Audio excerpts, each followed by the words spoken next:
Hi guys, if you enjoy my videos, consider hitting the like button. It's the only way the YouTube algorithm really notices me. I would really appreciate it. I came to the Appalachian Trail with every intention of following the rules. That's what the park ranger had told me. Stay on the marked paths, don't hike after sundown, and no matter what, don't wander into areas without blaze marks. He had spoken as if these instructions were etched into the rock of the mountains themselves. I nodded, smiled, and assured him I would be careful. Yet, as so often happens, curiosity and the allure of solitude overcame caution. It began simply enough. I was supposed to stick to the safe loop that offered a scenic overlook, commonly visited by families and day hikers, clearly indicated on my map. But I had heard rumors from a friend, old stories about a hidden clearing with a dawn view so stunning you'd weep at its beauty. She had claimed it was just beyond the maintained trails, through a stretch of old-growth forest that no one bothered to log and few dared to enter. She hadn't gone there herself, she'd only heard. That should have been warning enough, but I was taken by the romantic vision of it, sunlight cascading over distant blue ridges, a sight worthy of breaking a few rules, or so I naively thought. The morning I set out, the trail was reassuringly ordinary. Bright trailblazes led me over gentle ascents, across small wooden bridges, and under broad canopies of oak and hickory. Within a few hours, I reached the expected scenic overlook, the one everyone knew. It was nice, but hardly the life-changing panorama I'd imagined. I could see a faint shimmer of towns far off, and the rolling ridges were pleasant, nothing more. That was when I decided to push further. With a quick glance over my shoulder to ensure nobody followed, I stepped off the main trail. It felt transgressive, but not exactly dangerous. At first it was easy enough. The understory was fairly open, and I thought I would just explore a short distance. Soon I spotted a faint footpath, maybe from deer or old hunters. I followed it, telling myself I'd turn back in an hour, just a quick adventure. As I pressed deeper, I noticed subtle changes. The trees grew thicker, the underbrush denser. My GPS watch lost signal. I found odd scorch marks on a trunk. I spotted a bundle of sticks intricately woven into a shape, some kind of sign I didn't understand. Still I continued. My stomach knotted when I realized I hadn't seen a blaze mark or any human sign for miles. The quiet deepened, no distant chatter of hikers, no cheerful rustle of the known trail. But I pressed on, confident I could navigate back. It was then I noticed how quiet the birds had grown. I paused, scanning the landscape. The canopy overhead dappled the ground in shifting light. A breeze stirred leaves. The forest seemed ordinary at a glance. But something was off, as if I were an intruder in a place that did not want me. And I was. I kept forging ahead, expecting to stumble upon that rumored clearing at any moment. The terrain was steeper now, and the further I went, the more it felt as though I were leaving something behind. Some fragile safety tethered to the known trails. I tried to quell my unease. My pack was full of supplies. I knew basic wilderness survival. If all else failed, I could retrace my steps. Still, each passing minute brought a mounting tension I couldn't quite name. In the late afternoon light, I came across a strange pattern in the moss. It looked as if someone had pressed a large hoof into the ground, compressing the greenery into a neat oval. Larger than any deer print I'd ever seen, and cleaner too. It had no accompanying rear prints, just a single, impossible mark. I stared at it for too long, my heart picking up pace. The forest gave nothing away, standing silent and indifferent. Trying to dismiss the print as some quirk of soil and windfall, I moved on. Eventually I found what might have once been a human track. A small cairn of stones arranged along a subtle ridge, old and half-tumbled. This encouraged me. Maybe others had passed this way. Maybe that rumored clearing was real. The thought that I was treading a path few dared to follow made me feel both proud and uneasy. As the hours passed, the sun began to slide down the sky. The forest canopy thickened, admitting only narrow bands of light. I realized I should set up camp soon. I didn't like the idea of pushing through this unknown land in darkness. Already my mind conjured images of losing my footing or stumbling into a ravine. I would find a flat spot, pitch my tent, and give myself the comfort of at least one solid night's rest before attempting to find my way back at first light. I found a decent site, a gentle slope beneath twisted oaks, with some dry leaves suitable for clearing out a sleeping spot. Unrolling my tent, I listened for the calls of distant wildlife. At home, I relished the hum of crickets and the croak of frogs near my backyard. Here, the silence was too profound. My stove's hiss as I heated water for my freeze-dried meal sounded embarrassingly loud, as if announcing my presence to everything lurking behind those dark trunks. As dusk settled, my small LED lantern offered a meager circle of comfort. I tried to imagine how the clearing would look at sunrise, warm light on endless ridges.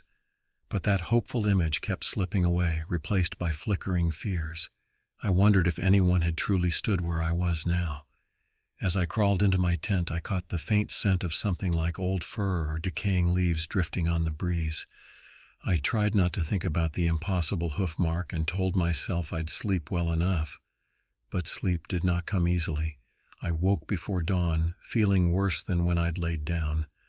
My sleep was restless, broken by fragments of uneasy dreams in which the trees bent in impossible angles, and something tall and silent watched me with eyes that never blinked.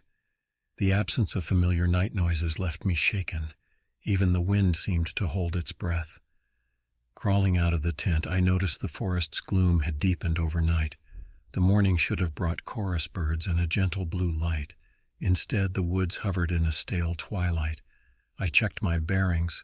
The compass spun sluggishly, and my GPS watch refused to regain signal. The air was heavier, saturated with the scent of wet decay and something else, something almost sweet, like sap left to rot. I decided to move, to try to find the main trail again. Perhaps I'd overshot, veered too far in one direction. Surely with some persistence I could backtrack. Packing up my camp with hurried, clumsy hands, I noticed my food bag had been torn at the corner. It wasn't shredded as if by claws, but as though something had carefully nibbled it open. The tear was neat, the hole just large enough to remove a packet. One of my freeze-dried meals was gone. I shrugged it off as a raccoon or a squirrel. Yet the way that hole had been made, so precise, gnawed at my mind. I started walking uphill. I figured that gaining elevation might allow me to see beyond the canopy. Maybe I could spot a ridge or some landmark. The forest floor was treacherous, littered with ankle-breaking roots. Mossy stones rolled underfoot. Soon I had to push through a thicket of tangled shrubs. Beyond them, I found a small clearing with a leaning stump in its center. At first glance, it looked empty and ordinary, but as I approached, I saw something lodged into the stump's ragged top, a single deer antler weathered and dark, its tines sharpened by some unnatural hand. I should have left it alone, but curiosity overcame good sense. I inched closer, reaching out, but as I touched the antler, I felt a chill run up my arm. The surface was cold and oddly slick, and when I pulled my hand away, my fingertips smelled of rancid fat. Backing away, I realized that this was no fallen antler. It looked placed there, a marker, a warning. With mounting dread, I scanned the perimeter of the clearing. Deep in the dim underbrush, something shifted. Not the clumsy movement of a bear or boar, but a subtle withdrawing, as if a tall shape had just stepped behind a trunk. I couldn't see it directly, but I felt its presence as surely as I felt the ground beneath my boots. My heart started to pound. I'd broken the rules and trespassed into a place I didn't understand. I turned and ran, hoping that movement would blot out fear, that speed would lead me back to safety. It didn't. I forced myself onward, though I didn't have a true direction. Every step made me realize how isolated I was. My lungs burned as I navigated a steep downgrade, and I nearly slipped on a carpet of wet leaves that reeked faintly of carrion. The forest was rearranging itself, or so it seemed. Paths I thought I recognized led me into thickets of thorns. Gullies appeared where I remembered none.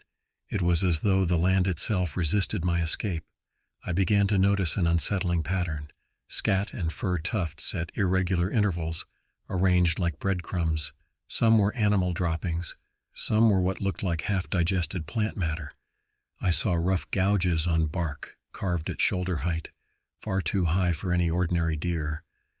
It left me breathless, not just from exertion, but from a deepening sense that something, some cunning presence, was guiding me along a route of its choosing. A branch snapped behind me. I whirled, but found only swaying ferns and a blur of twisted trunk. Nothing obvious followed, but that absence felt too deliberate. My mind began to conjure shapes where there were none, tall silhouettes blending seamlessly into mossy bark, antlers disguised as bare branches. Each time I blinked, I half expected to see something step forward, but it never did, not fully. It wanted me uneasy, off balance. As daylight faded again, I tried to steel myself. I'd ignored the rules. I had no one to blame but myself. Now I needed a plan.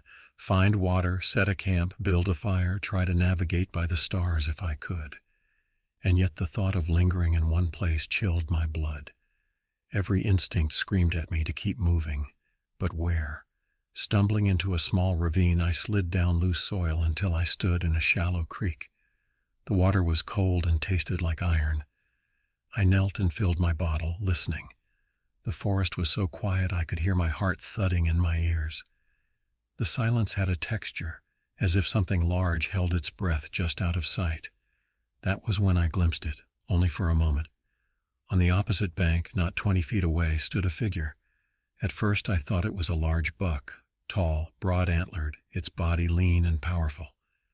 But then it shifted, and I realized something was wrong with its shape. Its torso seemed elongated, limbs bent at uncomfortable angles, and its eyes, reflecting the dim twilight, were not the vacant stare of a deer. There was an intent there, an intelligence. I froze, not daring to blink. The creature stood impossibly still. If it had been natural, it would have fled at my presence, or at least stomped and huffed. But this thing only watched. Slowly it lowered its head, almost like a nod. Terror seized me. Before I knew it, I was climbing out of the ravine, scrambling up muddy slopes, leaving the creek behind. I didn't look back. I forced myself to slow down, to stop sprinting blindly. My chest burned and my legs wobbled. If I kept blundering ahead, I'd injure myself, then I'd be done for. I needed clarity, a strategy. The creature, whatever it was, had followed quietly, never rushing, never making a grand display. It simply existed at the edges of my perception. No matter how fast or how far I ran, it would be there, waiting, guiding me deeper into some unknown trap. I found a low rise of rock and climbed it, hoping to gain some vantage. The forest canopy was thick, making it hard to see more than a few yards in any direction. But from the rock's crest I spotted something unusual. A sunken depression in the hillside where ferns grew in odd patterns, and a dead tree lay partially collapsed into a hollow. Hunger gnawed at my belly. I'd lost one meal to that careful nibble in the night, and my stomach clenched with worry. Yet I dared not linger too long. Still, I needed clues. Anything to help me understand what I was dealing with. Perhaps that hollow concealed something. Against my better judgment, I descended toward it. Inside the hollow, the smell hit me first, a stale animal musk tinged with an acrid bite. The space was cramped, the dead tree trunk forming a makeshift roof. I saw a cluster of objects. At first I took them for random debris, sticks, strips of bark, and a piece of old cloth. As I knelt closer, I realized it was a shredded backpack, weather-beaten and half-buried in moldy leaves, part of a frame pack with snapped straps and rusted buckles. The cloth was a torn jacket sleeve. Among them lay a water bottle, cracked wide, and a camera smashed to shards of plastic and glass. This was someone's gear, someone who came here before me, someone who broke the rules. Now their belongings lay discarded like mulch. My throat tightened. I had to turn over a piece of cloth to be sure, but as I did, I found a twisted piece of animal sinew tied into a knot. It was arranged too deliberately to be random forest litter. Nearby, etched into the bark of the fallen trunk, I spotted lines, desperate and ragged. They formed words, though distorted by fungus and time. Don't run. It wants you to run. I pulled back, stumbling over my feet. A sudden understanding swept through me, a realization that the creature was not some mindless predator. It was patient. It enjoyed this. The chase, the fear, it was all part of its design. I stood, heart racing, and noticed a faint marking on a nearby tree. A few carved scratches in a pattern I couldn't decipher. Perhaps a sign from whoever tried and failed before me. They had tried to leave warnings where they could. I backed out of that hollow and looked around. The forest seemed to tighten, an arena for a deadly game I had already lost sight of how to escape. I moved through the forest with careful steps, trying to remember the ranger's advice, trying to recall any folklore I'd ever heard about creatures like this. A Wendigo, I thought, though I knew little more than the name and a vague sense of dread it conjured. The thing wasn't simply a buck or a sick animal. It stood on that boundary between what I could understand and what I feared.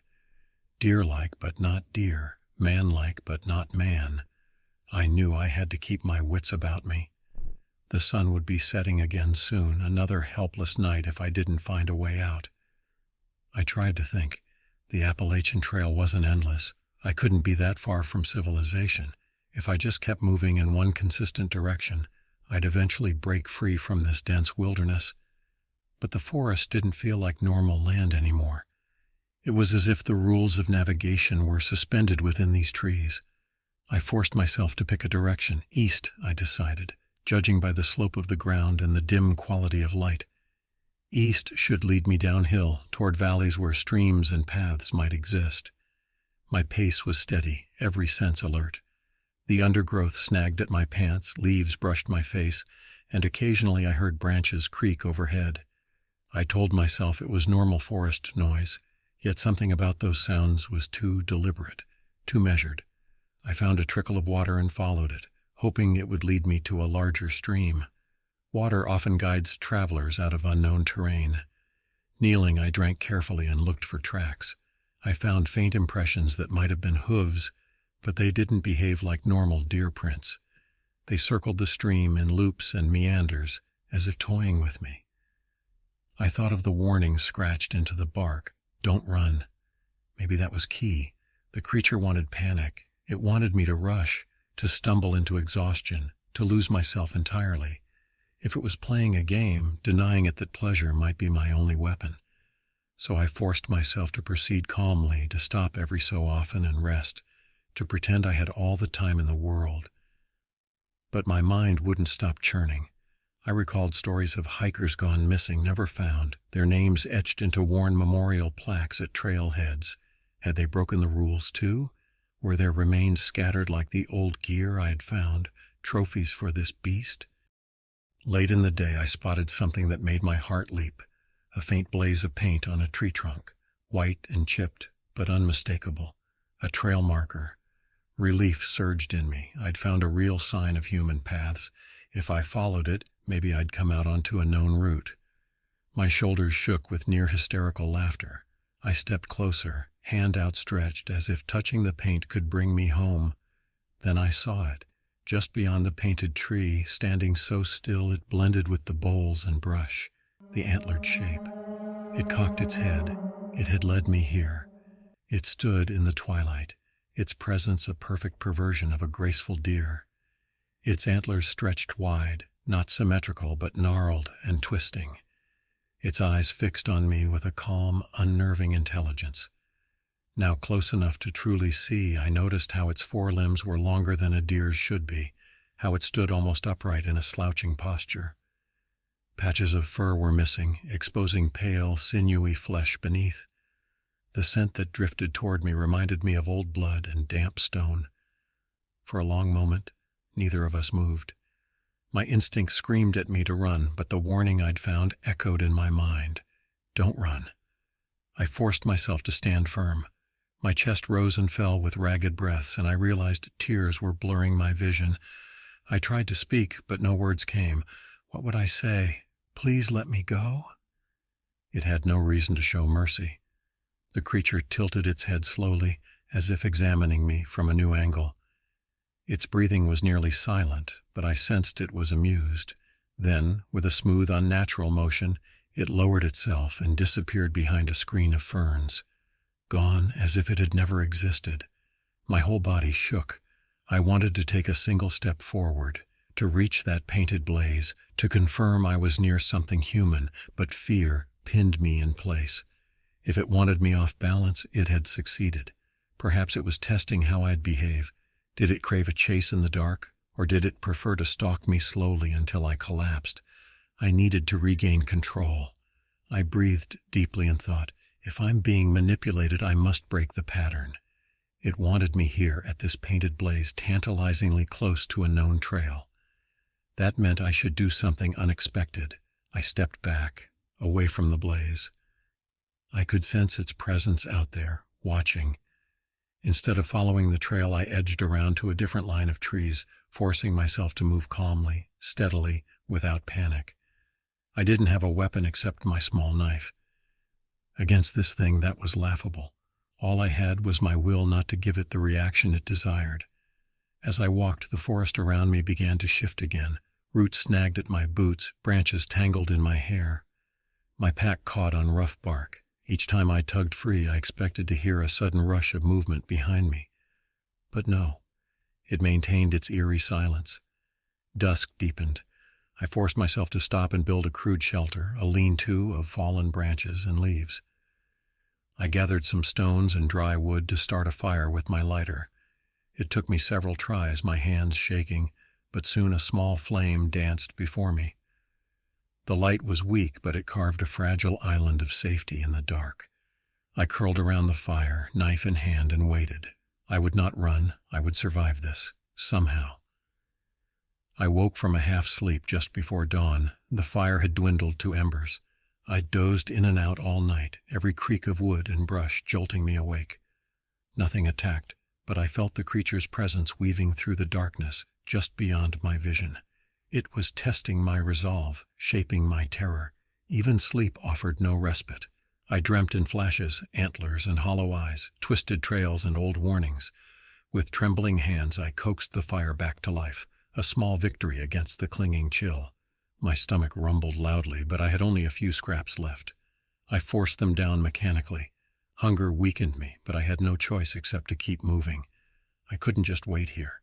I needed human voices. A friendly camp, a ranger station, anything that signaled I had returned to the world I knew. The forest around me gave no hints, only silence and tangled shadows. Rising stiffly, I resolved to move onward. I wouldn't let myself become prey. I started downhill, trying to maintain a purposeful stride, even as my mind screamed at me to glance over my shoulder. My legs ached, my back throbbed, and the cuts from thorns stung with sweat. Still I pressed on. The land began to change again, the foliage thinning slightly, allowing more daylight to trickle in. Perhaps I was emerging on the far side of this nightmare forest. Then I saw a movement, real, definite movement, through a gap in the trees. Two figures walking slowly, talking softly. They seemed human, bundled in layered clothing. I nearly cried out in relief. Other hikers, or maybe local hunters. I stumbled forward, eager to close the distance. But just as I was about to shout, I hesitated. The creature was cunning. Could this be a trick? I hid behind a thick trunk and watched carefully. The pair carried bows across their backs, and one had a necklace of feathers. They were scanning the forest floor as if tracking something. They spoke in low, serious voices I couldn't quite make out. Slowly I stepped forward, calling softly. "Hello?" My voice cracked, and for a terrifying second I wondered if I'd draw the Wendigo to us all. They whirled, startled. I raised my hands, showing I meant no harm. To my immense relief, they did not vanish like illusions. They regarded me with wary eyes. The older one, his hair braided, face weathered, asked quietly, "How did you get here?" His accent was soft but firm, and his gaze flicked into the woods as if expecting something to leap out at any moment. I tried to explain, words tumbling out. I told them I'd strayed off trail, that something was following me. I caught the exchange of concerned glances between them. The younger one nodded solemnly. I sensed they knew more than I did about what stalked these woods. They motioned me forward, hushed me to silence, and beckoned me to follow. For the first time in days, I felt a flicker of hope. Maybe I could survive this. Maybe I wasn't alone anymore. The two men led me through a part of the forest that felt different. The trees were still old and looming, but they stood a bit farther apart, allowing slivers of sunlight to reach us. As we walked, I noticed they moved quietly, as if aware that noise was dangerous. They took turns scanning behind us and above, as though the threat could drop from a branch or slip through the underbrush at any moment. I followed with a mixture of relief and dread, unsure what would happen if we were confronted. After a while, the older man finally broke the silence. "We've seen its signs," he said quietly, his voice scarcely above a whisper. "You broke the rules. It knows this land. It's older than the new trees, older than the stone paths." The younger man glanced at me, his brow furrowed. "It's waiting for you to panic," he added. "That is how it feeds, on fear, on the collapse of hope." I shuddered. These two knew exactly what hunted me and how it operated. "A Wendigo?" I asked, voice trembling. The older man gave a slow nod. "This one takes the shape of what you might trust, a deer, a gentle creature of the woods, but twisted. It's old and clever. It learned to lure hikers who think themselves too clever for the rules." "Can you help me?" My voice cracked at the question, a child's plea. I had never felt so helpless. He didn't answer right away. Instead, he raised a hand and brought us to a halt.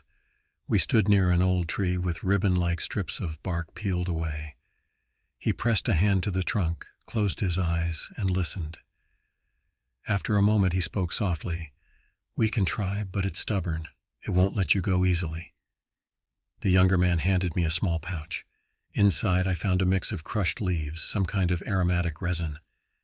"Keep this near you," he said. "It masks certain scents. With luck, it might confuse it. Buy us time."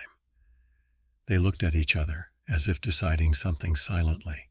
Then the older man gave a slight nod. They explained that we must head to higher ground and then cut across a ridge. From there, a known path led to a place where local tribes once camped in the old days, grounds that the Wendigo found less hospitable. "It can still follow," the younger one warned, "but it will be weakened, uncertain." Every step we took from that point on felt like a test. The creature tried to hurt us. I could sense it. Occasionally, we'd hear the snap of a twig far too close or spot a scrape on bark that hadn't been there a moment before. But we resisted the urge to run. The men guided me steadily, forcing a calm I didn't know I had in me. We climbed, the slope growing steeper, the ground rockier. The trees thinned. The day wore on. I dared to hope. If I could reach that old campsite, maybe I could truly escape. We reached the ridge by late afternoon. The wind was stronger here, pushing against us, carrying scents away. I could see beyond the forest canopy now, the rolling green ridges of the Appalachians stretching off into a hazy distance. Somewhere out there lay the real world, with roads and people who never imagined what lurked deep among these ancient trees. The two men scanned the horizon. "Not far now," the younger said. He pointed toward a faint trail worn into the stony ground. "Stay with us, and no matter what you see, do not run." We started along that trail. With each step, I felt the forest's hold weaken. The air smelled cleaner, less stagnated by decay. For the first time since I'd gone off trail, I heard distant bird calls. It gave me courage. I focused on my breathing, on the solid feel of earth beneath my boots. Then it struck. A shape darted into view ahead, blocking the narrow path. Antlers, lean shoulders, that horrific blend of deer and hunger. The Wendigo towered over us, its eyes gleaming with old malice. Closer now, I saw how it moved almost fluidly, its limbs bending in ways that defied understanding. The two men stepped forward, but they did not shoot. Instead, they muttered something low, a string of words I couldn't understand. Their presence seemed to confuse it. The creature pawed at the ground, flicked its ears. A low rasping sound came from its throat. It tried to circle, but we held firm. We did not flee. I pressed the pouch of crushed leaves and resin to my chest, praying silently. The creature's head lowered, and for a moment I feared it would charge. but something in the men's stance, their calm persistence, held it at bay. They took slow steps forward, pushing it to retreat. Without sudden moves, we guided it off the path, stepping aside to reclaim a route to safety. It paced along the edge of the ridge, fuming silently. I saw the muscles ripple under its patchy fur, but the men ushered me onward, never turning their backs to it. With each step forward, the Wendigo's shape seemed more uncertain, as if it were fading into the tree line, losing its grip on me now that I was out of its chosen territory. Soon the creature slipped behind a trunk and did not reappear. When we reached a cluster of old fire pits and piles of ancient stones that might have been hearths once, the older man finally spoke. "You're safe enough here. We'll get you to the main trail." I slumped to the ground, shaking, tears of relief streaming down my face. They knelt beside me, offering water and quiet comfort. "We'll guide you back," the younger one said gently. "Next time, follow the rules." In the days that followed, they led me through familiar trails, eventually delivering me to a ranger station. From there, I returned home. I survived, but I carried the memory with me, the knowledge that the wild places are older and deeper than we imagine, and that some rules are written in silence, enforced by things we cannot fully name.